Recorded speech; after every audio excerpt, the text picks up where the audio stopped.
This revision video is on Christian attitudes towards suicide.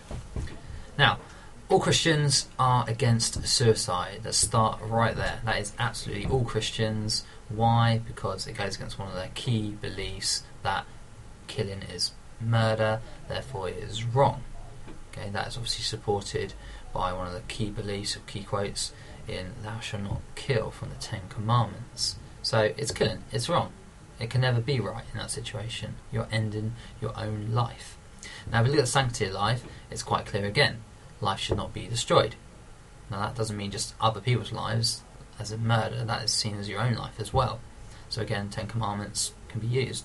In fact, life is God-given. Only God decides when life ends. Again, that's all life, including your own.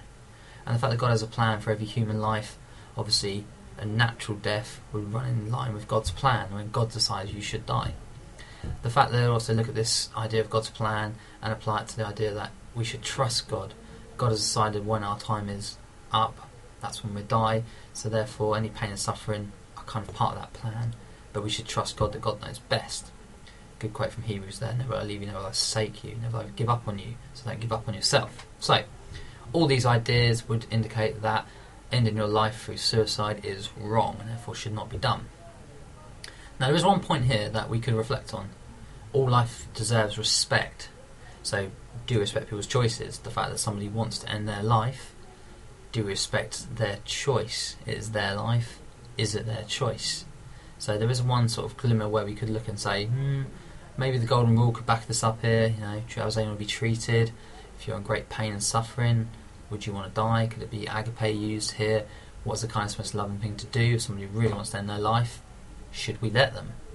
Some people say, well, it's their choice, their decision, they've got to make it. Now, when you bring in obviously the Bible and the Scriptures and what they say there, that some Christians would use these to say, well, you know, your life has a purpose.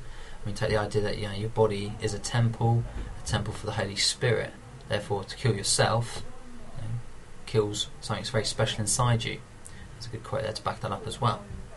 So again, linking into the idea that suicide is wrong, killing in any form is wrong.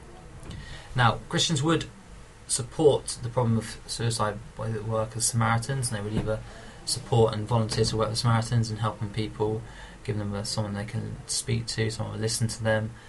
It was started through a Christian priest, but it's not a Christian organisation today, but lots of Christians do support it. They realise that people's lives, you know, involve a lot of stress. It can be things like isolation, bullying, loneliness. All these things contribute to why people end their lives. And actually, if these people actually had someone to talk to, someone to help them, then perhaps less suicide would take place. So through that help, support, advice, guidance, then these issues that people have in their lives would actually go away. If we can make the world a nicer place, less people will be killing themselves. Now, here's a typical exam question you might get on this area. Have a look at it and see if what you've just looked at now in your own revision, you can now put down a 6-mark answer to that question.